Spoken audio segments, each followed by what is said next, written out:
Everyone, नमस्कार दोस्तों। Continue करते हैं हम लोग अपनी डिस्कशन को।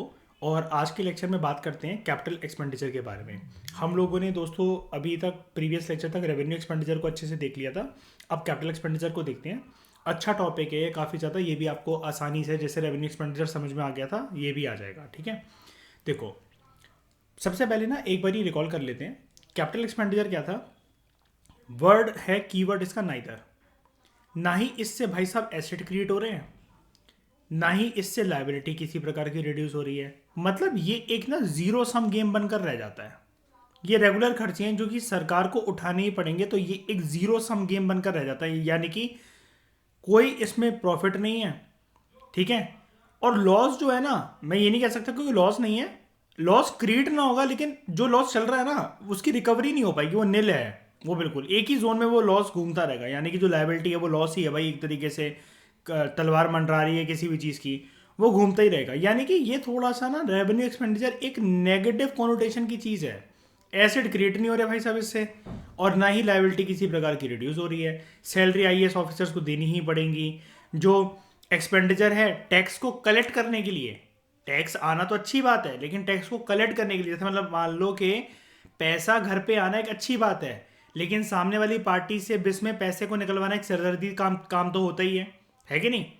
उसको फ़ोन करोगे, उसके घर जाओगे, ये करोगे वो करोगे, जिससे भी पैसा लेना हो, तो उसके ऊपर जो खर्चा आता है सरकार का, टीम भेजना, आईआरएस ऑफिसर्स को भेजना कि छापे मार कर आओ, टैक्स कलेक्ट कर कर आओ, वो कंपनी ने अभी तक वो नहीं भरा, टैक्स नहीं भरा, इसको दिवालिया घोषित कर दो, बैंकों को बोलना कि एनपीए वगैरह घोषित कर दो इसकी प्रॉपर्टी को, पूरा 100 तरह की माथापच्ची होती है। ठीक है, उसके बाद पास्ट में अगर कोई सरकार का कर्जा चल रहा हो, उस पर जो ब्याज है वो देना हो along with the principal amount.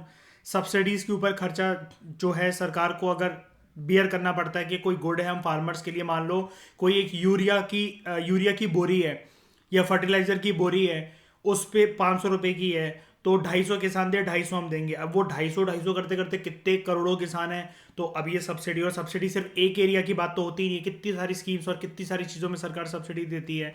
Old age pension, ठीक है।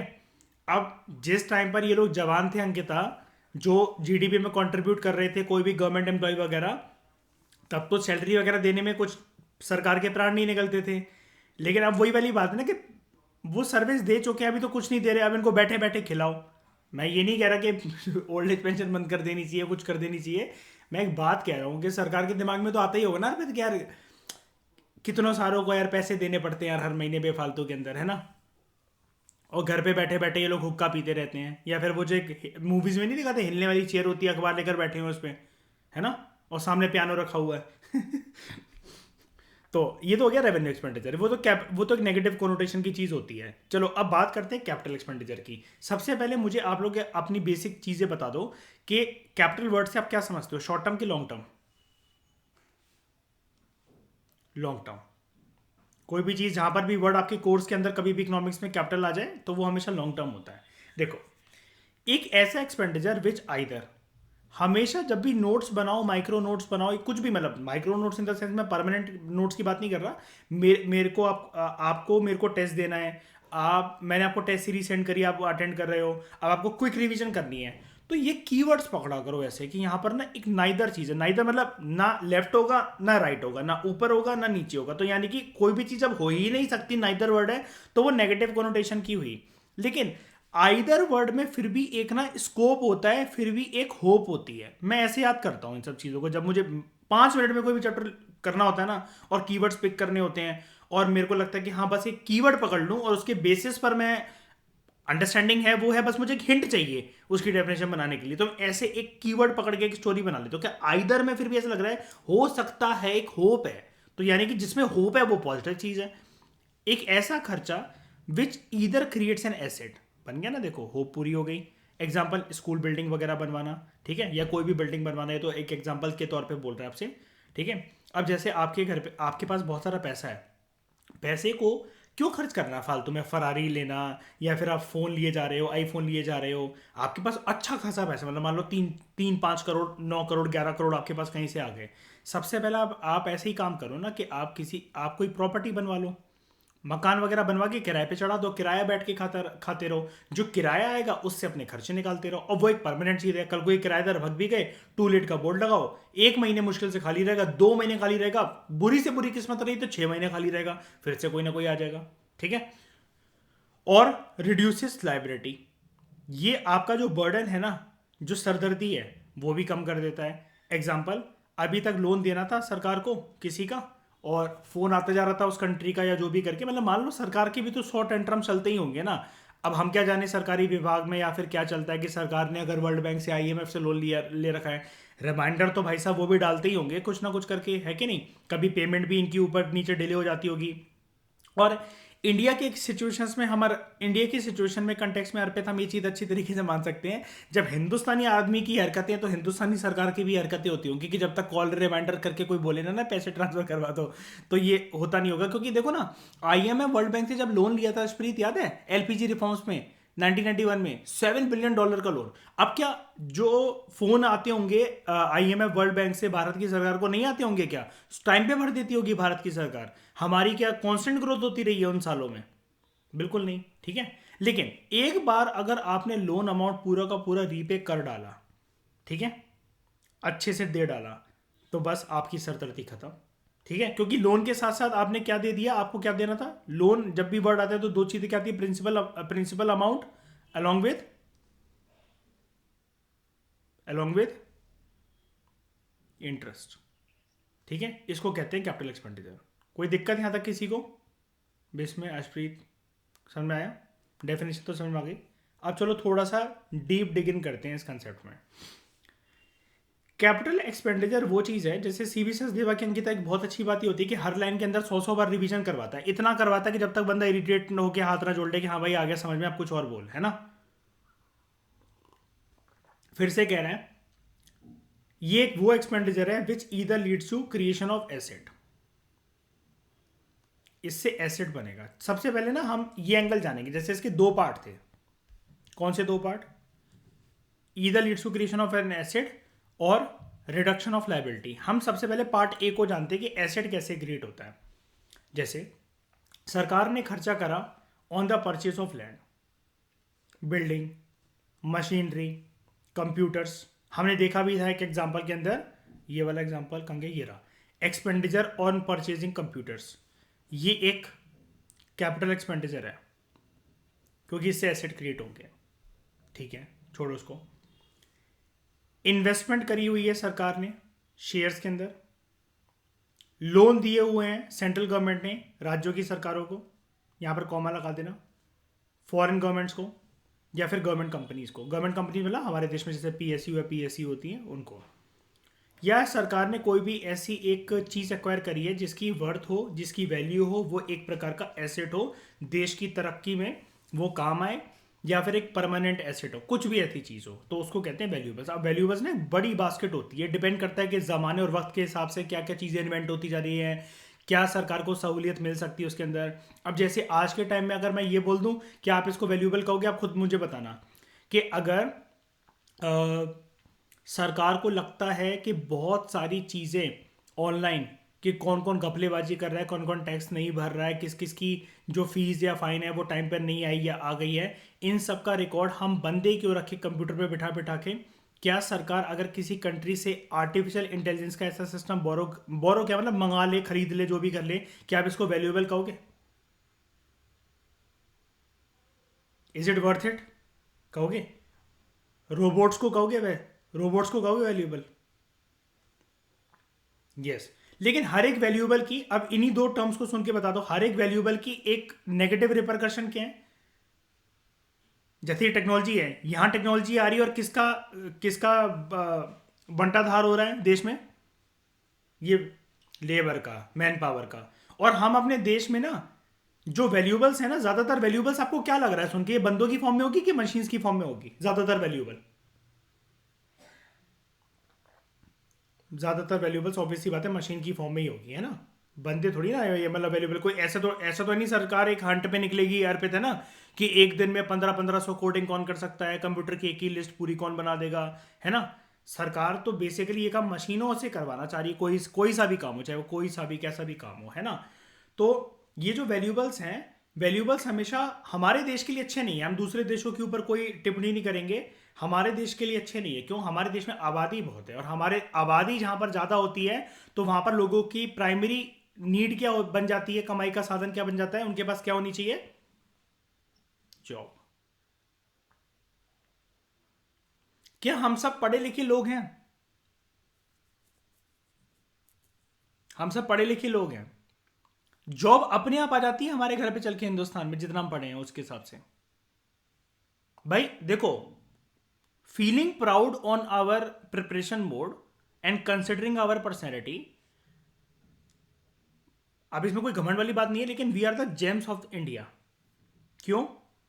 भाई यूपीएससी की तैयारी करने का सोचना ही ना, वो बंदा मान लो कि इस आबादी में 100 करोड़ से तो ऊपर है ही, अगर वो बस ये प्लान बना रहा है कि मैं तैयारी कर रहा हूं।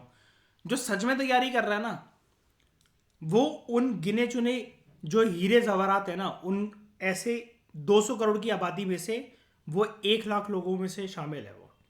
यानी कि सबसे वर्दी पर्सन है जो कि वो तैयारी कर रहा है। लेकिन क्या जॉब हमारे पास ऑटोमेटिकली होती है? अशप्रीत, आजकल आपकी क्या डिस्कशन चल रही है मुझसे? है ना? है कि नहीं? आप एक बार बताओ कि एक, और देखो आपका ये भी नहीं है, पढ़ाई को छोड़ दो, आपके पास बहुत सारे टैलेंट नहीं होंगे क्या? हमारे देश में स्पोर्ट्स का क्या फ्यूचर है, बता दो। क्या फ्यूचर है स्पोर्ट्स का? कुछ भी नहीं है। आते हैं रिपोर्ट्स आती है अर्पित, आपने सुना भी होगा जैसे कि ओलंपिक विनर्स कभी कभार नॉर्थ ईस्ट में वो मेडल टांग के वो मोमोज के ठेले लगाए हुए हैं और वो लगाए हुए हैं, ऐसी केस स्टडीज आती हैं ऐसी।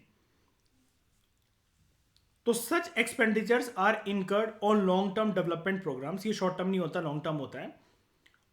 एक तो इसके ऊपर रियल कैपिटल एसेट्स, कोई बिल्डिंग वगैरह खरीदना, ठीक है। फाइनेंशियल एसेट्स, शेयर्स वगैरह या बॉन्ड्स वगैरह में इन्वेस्ट करना सरकार के द्वारा। इस प्रकार का जो एक्सपेंडिचर है ओवरऑल, चाहे प्रॉपर्टी हो, चाहे कोई मशीनरी सरकार ने ऑक्यूपाई कर रखी हो, मतलब खरीदी हो, उसके ऊपर खर्चा करवाया हो, कोई कंप्यूटर, कोई बिल्डिंग्स, कोई स्टॉक्स शेयर मार्केट के अंदर, ये सारी की चीज़ें, ये सारी की सारी चीज़ें हमारी इकोनॉमी में जो कैपिटल स्टॉक है उसमें ऐड ऑन करेंगी, ठीक है। कैपिटल स्टॉक मतलब जो चीज़ कैपिटल एक्सपेंडिचर से बनी है, लॉन्ग टाइम के खर्चे, मतलब आज जो खर्चा सरकार कर रही है, लॉन्ग टाइम के खर्चे भी नहीं कहेंगे इसको, आज जो सरकार खर्चा कर रही है वो लॉन्ग टाइम का प्रोजेक्ट है वो, ठीक है। और इसकी वजह से क्या होता है, अब लॉन्ग टाइम का है तो बात हो रही है यहाँ पर फ्यूचर की, तो फ्यूचर के अंदर हमारे देश की जो प्रोडक्टिव कैपेसिटी है वो बढ़ जाती है, वो रेज हो जाती है। ये रखा, ये लिखा, ठीक है। उसके बाद पहला एंगल जान लिया इसका अच्छे से, क्रिएशन, कैपिटल एक्सपेंडिचर वो चीज़ है जो कि एसेट क्रिएट करता है। दूसरा क्या था, लायबिलिटी रिड्यूस करता है, तो चलो ये भी देख लेते हैं।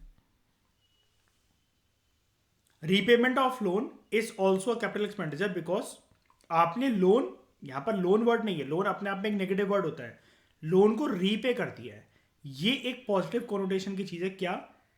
इससे आपकी जो सरदर्दी है वो खत्म हो गई है, लाइबिलिटी क्योंकि खत्म हो गई है आपकी। ये जो एक्सपेंडिचर्स हैं जितने भी आप ये देख रहे हो, ठीक है, capital expenditure, they are met out of the capital receipt of the government, ये उससे पूरे के पूरे फाइनेंस करे जाते हैं, इंक्लूडिंग सरकार के पास अगर कहीं से पैसा आए from the rest of the world. अब ये रेस्ट ऑफ द वर्ल्ड क्या, ये जो रो होता है ना, रो वर्ड, इसको रेस्ट ऑफ द वर्ल्ड जो है ना, इसको रो कहते हैं।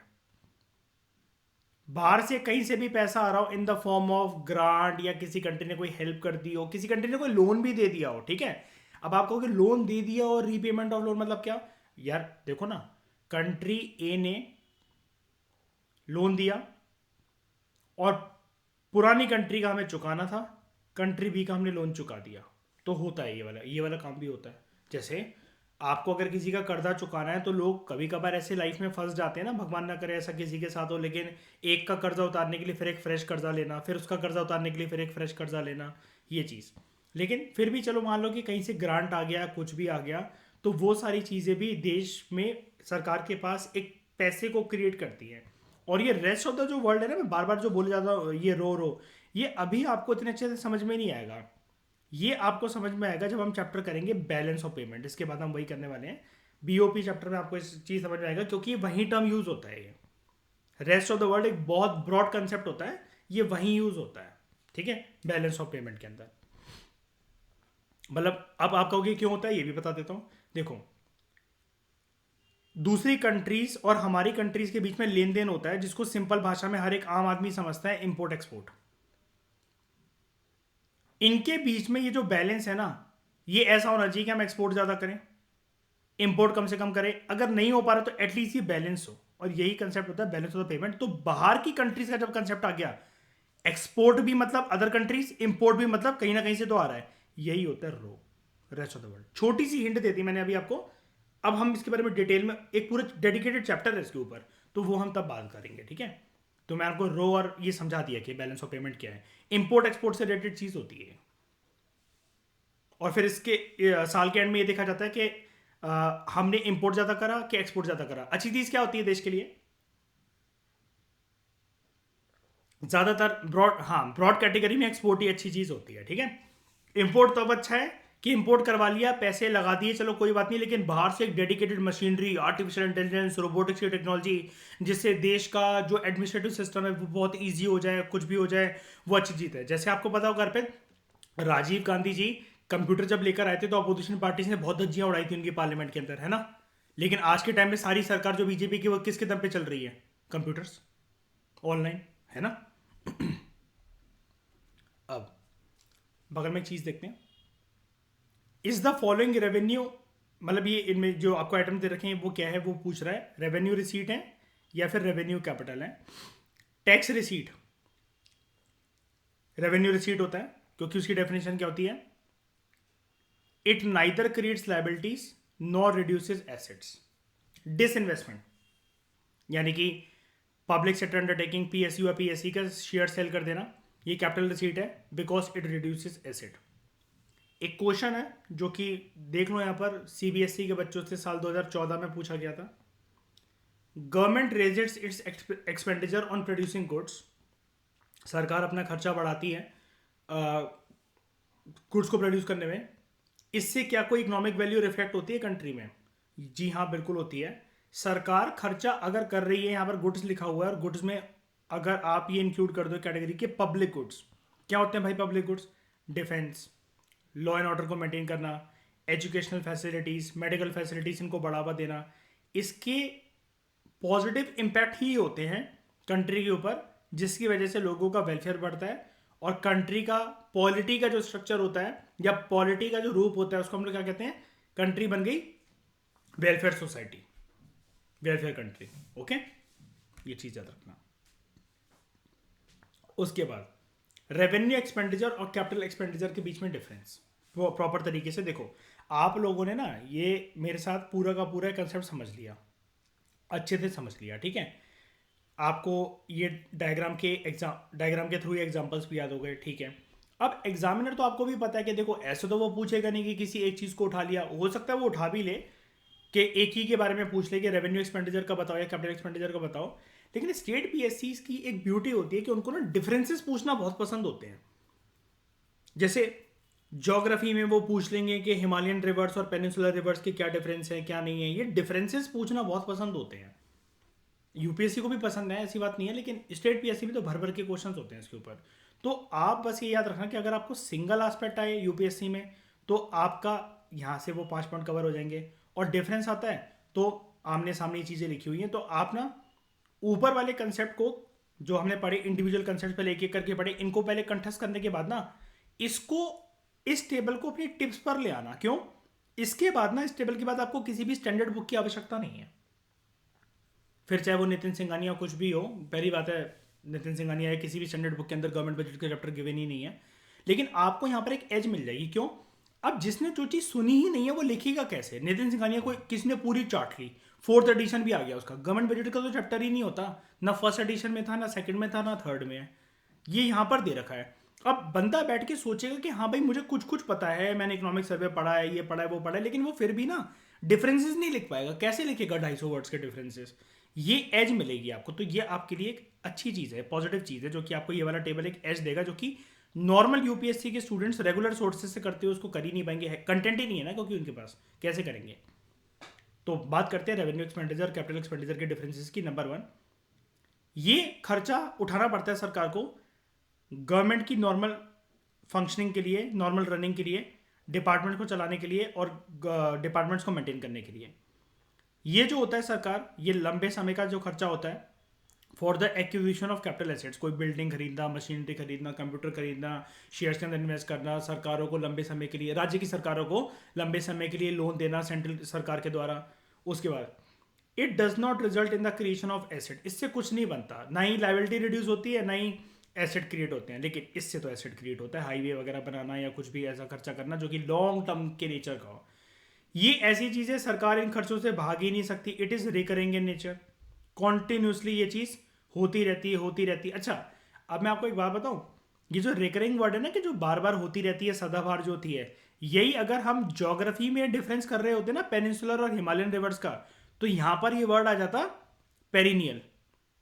अब पेरिनियल वर्ड मतलब सदाबहार होता है, वो नदियों के लिए यूज होता है। रिकरिंग वर्ड भी पेरिनियल जैसा ही है, ठीक है। लेकिन हम लोग इकोनॉमिक्स में पेरिनियल वर्ड यूज नहीं करते और ज्योग्राफी में रिकरिंग वर्ड यूज नहीं करते, ठीक है। वहां करते हैं सदाबहार को पेरिनियल बोलते हैं और इकोनॉमिक्स के अंदर सदाबहार को रिकरिंग बोलते हैं, जो चलते ही चला जाएगा, चलते ही चला जाएगा, होता ही होता चला जाएगा, इसको अवॉइड ही नहीं करा जा सकता। It is recurring in nature and incurred regularly, इसको करना ही पड़ता है, ठीक है।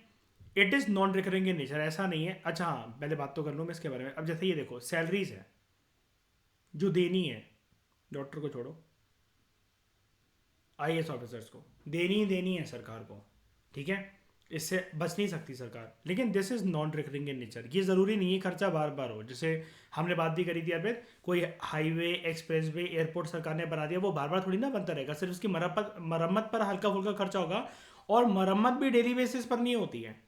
जैसे अशप्रीत, आपको पता होगा इंडिया गेट पिछले 6-8 महीनों से बंद है, उधर टाइलों का काम चल रहा है अब, है ना। हाँ, अभी एंट्री नहीं है, अभी वहां पर अभी टाइलो वाइलो का काम चल रहा है वो करके। अब एक बार बताओ, ये क्या पूरे साल चलता रहता है काम, हर महीने चलता रहता है काम? ये बहुत सालों के बाद हो रहा है ना काम उसका। आप कभी डिस्कवरी चैनल या कुछ ऐसा देखो तो आपको पता होगा, ये कुतुब मीनार, ताजमहल वगैरह में, ताजमहल की बात कर लेते हैं, आगरा के जो वर्कर्स हैं जो कि शाहजहां के टाइम से हैं, चले आ रहे हैं, और उनका खानदान होता है, एक परंपरा होती है, आर्ट एंड कल्चर में मैं आपको पढ़ाऊंगा। वो लोग आज भी मार्बल और ईंटों का काम करते हैं ताजमहल में जाके। जब भी कोई एक चीज़, जैसे कोई जाली वर्क है ना वहाँ पर, मान लो वो जाली वर्क है, ये ऐसे करके, ये अगर कोई ऐसा वर्क है और वो वहाँ पे टाइलें निकलने लगी है, कमज़ोर हो गई हैं, तो वो चूना वगैरह लेकर या फिर उसको शेप देनी है, काटना है, तो उनको बुलाया जाता है। लेकिन ये रोज़ रोज़ थोड़ी ना होता है कि बंदा वो ताजमहल में घूमे जा रहे हैं कि वहाँ की मार्बल कमज़ोर लग रही है, वहाँ का देखो ये चीज़ निकल रही है, वो निकल, जब निकलेगा तब वो आ जाएंगे। तो ये खर्चे ऐसे नहीं हैं कि रोज़ रोज़ उठाने पड़े, कभी कभार होता है सिचुएशन के बेसिस पर। तो यानी कि इन तीनों पॉइंट्स के डिस्कशन के बेसिस पर चौथा पॉइंट ये बनता है कि ये भाई शॉर्ट टर्म एक्सपेंडिचर है, ये शॉर्ट पीरियड का है, ये करना ही पड़ता है क्योंकि रेगुलर नेचर का है, लेकिन ये जनरली लॉन्ग टर्म पीरियड का होता है, ठीक है। अब आपको एक और बात से क्लियर कर देता हूं मैं, यहां पर वर्ड लिखा हुआ है जर्नली। जर्नली वर्ड इसलिए बोला गया है, इसकी कोनोटेशन मैं आपको समझाता हूं जो मैंने डेप्थ रिसर्च करके पता करी है।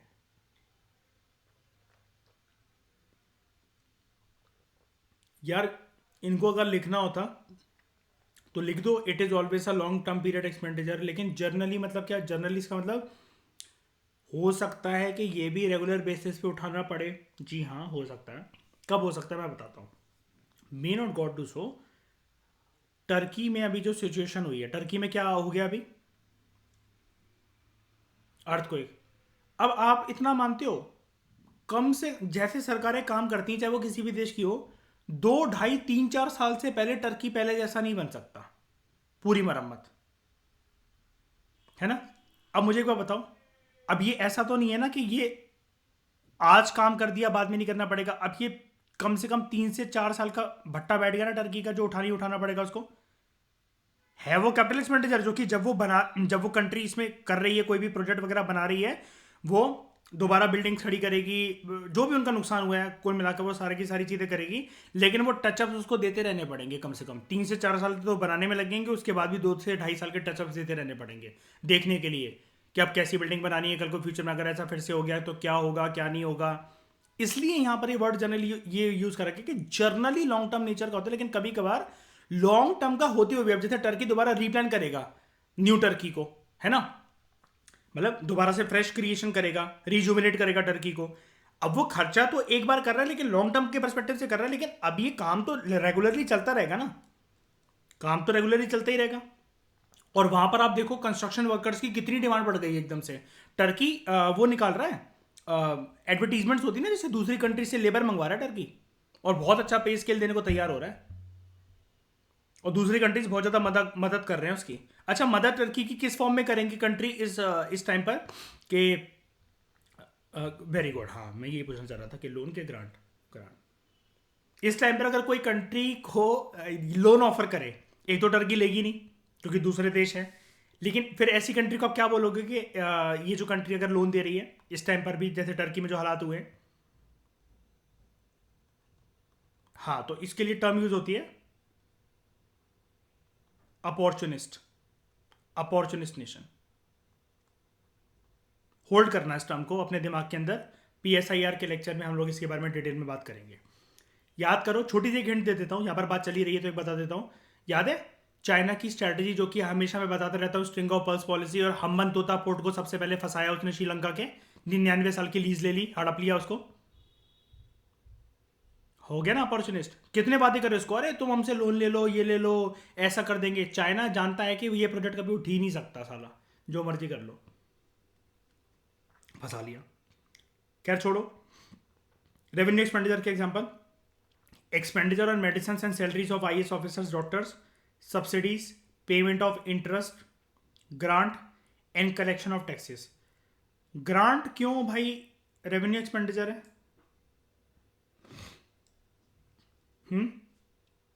क्योंकि पैसा दिया हुआ वापस नहीं आएगा। और ये पेमेंट ऑफ इंटरेस्ट मतलब क्या, प्रिंसिपल अमाउंट तो देना ही पड़ा लेकिन उसके साथ साथ ब्याज भी देना पड़ा, तो एक्स्ट्रा ही चला गया पैसा बल्कि जितना लिया था।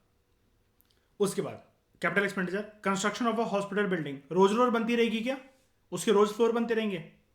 नहीं, वन टाइम इन्वेस्टमेंट है। रीपेमेंट ऑफ लोन, लोन लिया था रीपे कर दिया। एंड परचेज ऑफ कंप्यूटर्स, काम आएगा सरकार के मशीनरी को चलाने के लिए, एडमिनिस्ट्रेटिव मशीनरी को चलाने के लिए। इस डिस्कशन में दोस्तों फिलहाल इतना ही। Thank you very much for discussion. Next topic हमारा और भी शानदार होगा जिसमें हम टैक्सेस के बारे में बात करेंगे।